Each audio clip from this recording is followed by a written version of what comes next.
യുനോയുടെ ഏറ്റവും പുതിയ കടുപ്പമേറിയ വെർഷനാണിത്. നമുക്ക് ഇതിന്റെ റൂൾസ് ഒന്ന് നോക്കിയാലോ? അപ്പോൾ നിങ്ങൾക്കറിയാവുന്ന യൂനോ അല്ല ഇത്. ഇതിലെ നിയമങ്ങൾ കുറച്ചുകൂടി കടുപ്പമാണ്. ഈ കളിയിൽ ജയിക്കാൻ 2 വഴികളുണ്ട്. അതേതൊക്കെയാണെന്ന് നോക്കാം. ഒന്നുകിൽ കയ്യിലുള്ള കാർഡുകൾ ആദ്യം തീർക്കണം, അല്ലെങ്കിൽ കളിയിൽ അവസാനം വരെ പിടിച്ചു നിൽക്കുന്നയാളാവണം. കളി തുടങ്ങുന്നത് എങ്ങനെയാണെന്ന് നോക്കാം. ഇത് വളരെ സിമ്പിളാണ്, പഴയ യൂനോ പോലെ തന്നെ. നിങ്ങളുടെ ടേൺ വരുമ്പോൾ ഡിസ്കാർഡ് പൈലിലെ കാർഡിന്റെ നിറമോ നമ്പറോ ചിഹ്നമോ മാച്ച് ചെയ്ത് കളിക്കാം. അപ്പോൾ ഈ 7 കാർഡിന് ഒരു പ്രത്യേകതയുണ്ട്. ഇത് കളിച്ചാൽ നിങ്ങളുടെ കയ്യിലെ കാർഡുകൾ മറ്റൊരാൾക്ക് കൊടുക്കണം. 0 കാർഡ് അതിലും രസമാണ്. ഇത് കളിച്ചാൽ എല്ലാവരും കയ്യിലിരിക്കുന്ന കാർഡുകൾ അടുത്തയാൾക്ക് കൈമാറണം. പഴയ യൂണോയിലെ സ്കിപ്പ്, റിവേഴ്സ്, ഡ്രോ ടു അതൊക്കെ ഇതിലുണ്ട്. പക്ഷേ ഈ പുതിയ കാർഡുകൾ കളി മൊത്തത്തിൽ മാറ്റും.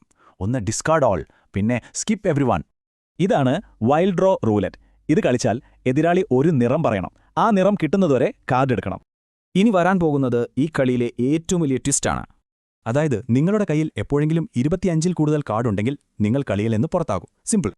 ഈ കാർഡുകളുടെ എണ്ണം കൂടാൻ കാരണമാവുന്ന ഒരു നിയമമുണ്ട്. അതാണ് സ്റ്റാക്കിംഗ്. ഒരാൾ ഡ്രോ കാർഡ് ഇട്ടാൽ നിങ്ങൾക്കതിന്റെ മുകളിൽ അടുത്ത ഡ്രോ കാർഡ് ഇടാം. പെനാൽറ്റി അടുത്തയാൾക്ക് പോകും. ഇങ്ങനെ സ്റ്റാക്ക് ചെയ്തു പോകുമ്പോൾ അവസാനം കളിക്കാൻ കാർഡില്ലാത്ത ആൾക്ക് ഒരു 10ഓ 15ഓ കാർഡ് എടുക്കേണ്ടി വരും. പിന്നെ യുനോയിലെ പഴയ ചില നിയമങ്ങൾ ഓർമ്മയില്ലേ?